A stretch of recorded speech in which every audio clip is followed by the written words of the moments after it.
setting. Hi guys, welcome to Uncover Revolution. This is Taylor, my model today, and I brought her on this episode to talk to you guys about like behind the scenes, how we get ready for photo shoots. And you can use these tips for your regular life. Anytime you're going out with your friends and taking pictures, it's the type of makeup that'll look best on camera. So yay. Taylor's here because I've known her for 3 years, which is crazy. We just ended up working on a shoot together and then never let her go. So we're stuck together. Yes, forever. But yeah, I work with her probably more than anybody consistently, and so I've gotten to do her makeup a million times for all different types of shoots, and she will have good advice too on how to pose for pictures. What? I didn't know I was getting this. She's not going to give away her secrets. A fun fact is anytime you're, going to be behind the camera, you don't want to use any SPF because you can get a flashback. And it's really important to keep your skin looking natural but matte, so you don't get any like hot spots or shiny spots on your face. So yeah, and then we'll just do like a nice little simple makeup matte look. Matte look. Yeah. Yep. Perfect. I'm going to start this out with an illuminating moisturizer. It has a tiny bit of a tint to it, but it just kind of like melts into the skin. And I'm going to use the POREfessional Benefit. I like it because it smooths the skin out. This is great for like any, not that she has any, but any fine lines, or like forehead lines or smile lines. It's just great for smoothing the skin out, and it makes it look extra flawless. So this doesn't have to go all over the face, it just needs to go in the places where you want the skin to be extra smooth. I'm going to use the foundation as a concealer. So this is in Honey, and it's a Palladio, which I actually don't know if I'm saying correctly. But it's a powder finish foundation, oil-free. The reason why I'm using this is because it's matte, and I'm going to use it more of like a concealer than an actual foundation all over her face, because she doesn't need all of that coverage. I'm gonna go in with a smaller brush for some spot treatment, and I'm gonna blend it out with a beauty blender.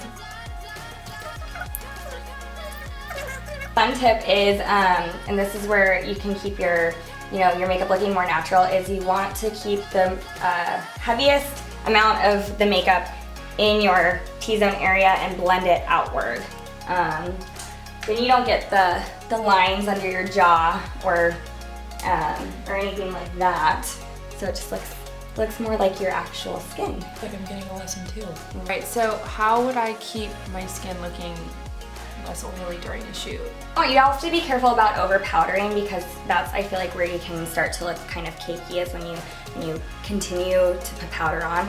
A really good universal powder that works for basically like anyone's skin is the Charlotte Tilbury powder, and I like it because it kind of just melts into the skin.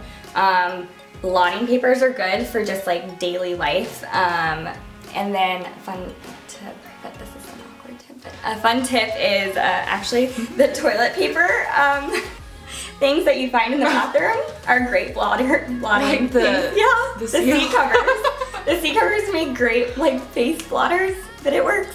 And then also I like to spray, I like to spray you, so with this, it's called Model in a Bottle, and it's a setting spray. The Urban Decay one's really good as well, but it's basically like glue. You don't want to use it every day because it can like clog your pores, but for an event or a shoot, it's really good to set your makeup with a setting spray. A concealer or a corrector that has peach undertone for if you're covering up any type of darkness. So any blue or purple kind of undertone. So that's where usually people around in their eye area will get it, or even under the nose. So is that a concealer? So it is a concealer, but it's actually it's a corrector because it corrects a color. For doing my makeup, I would do concealer before my foundation, and then I had a makeup artist on a shoot do it the other way around. I was like, Yeah, I've been doing it's a it good way wrong. to save your product because you end up blending it out if you put your concealer on and then your foundation. So you want to make sure that you put your concealer on after you do your foundation. So now I'm going to powder her because we want to keep it a matte finish, and I'm going to use my NYX contour palette.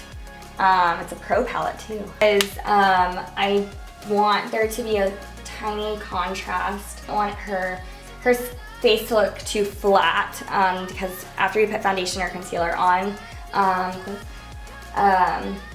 you actually are taking the natural contours of your face away, so you kind of have to put them back in. So it's important to set it and mattify the skin, which is important for photos. Yeah, powder is a really good way to set the makeup. It makes it last longer, and we have a rogue dog. Sorry, the dog sees dead people. She's broken. Because it makes the makeup last longer, which is important for her photo shoots, especially if I'm not going to be on set with her. But also it makes the foundation set into the skin and look more natural. So this is what I like to do. Not everybody does this, but I like to go in after I use powder, and I like to put a blush on the cheeks and the high points of the face, and then I always blend it into the neck. And I do that because it brings some life back into the skin, and I put blush on before the contour because I feel like it helps everything blend and look more natural. I was just gonna ask that question. Right.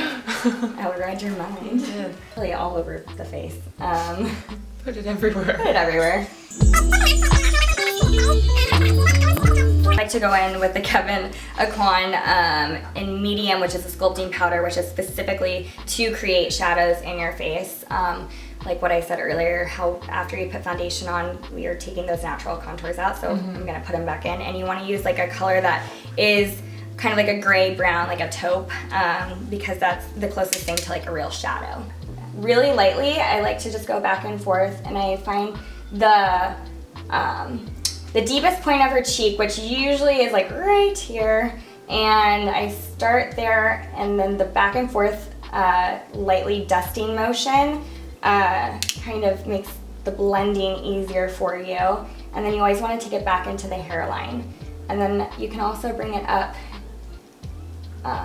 into the rest of the hairline, and then you can take it under the ear and along the jaw and then down. But it's like a 3. That's a good way to kind of remember. So after I did the blush and the first kind of set of contour, I like to go and start doing her eye makeup, and then at the end we can always reassess, and if I need to add any more contour, I will at the end. So we'll do her eyes now. Because I don't wear a lot of eye makeup, like all I know how to do is mascara, so this is the most fun for me. Yay.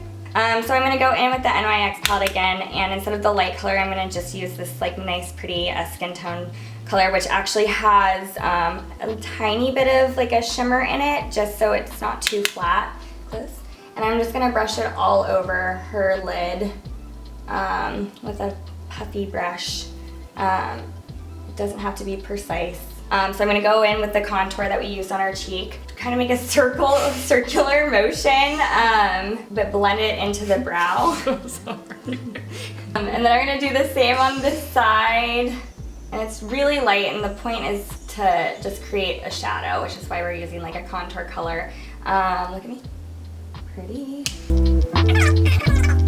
Mix of these two, why not?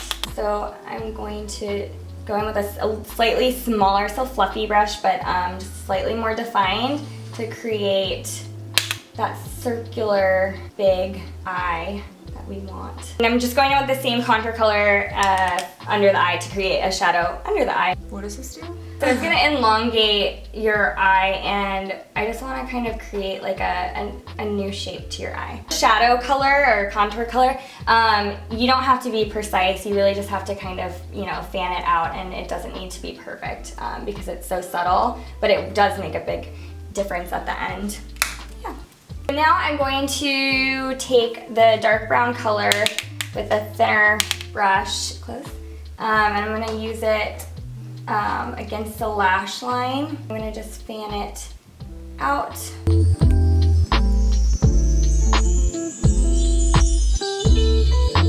So now I'm going to move on to her brows.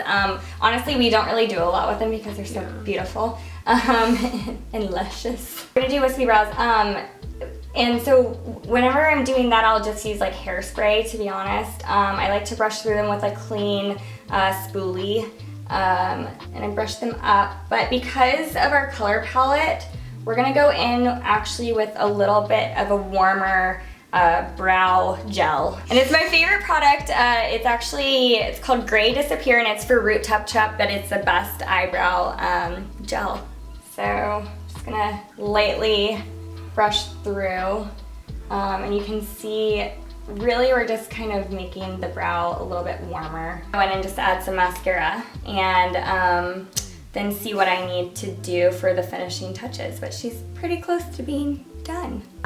They look more wispy. For the bottom lashes, I'm only gonna touch kind of the ends. For the lip, we're gonna go with the Rouge Coco Shine Chanel, and it's number 54 Boy. It's a great hydrating lipstick. It's more of like a tint than an actual lipstick. I go in with the lip liner called Whirl, the color Whirl from MAC. I'm gonna go in with the Revlon Kiss Cushion Lip Tint in a nude color. I think it's Pretty Kiss, and it's number 210. This is the finished look, and she's ready for her shoot, for her behind the close up. Yeah, exactly. The close up. Yay!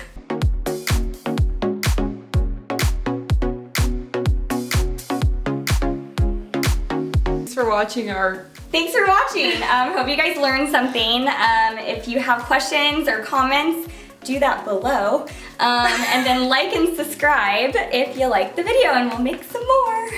Yay!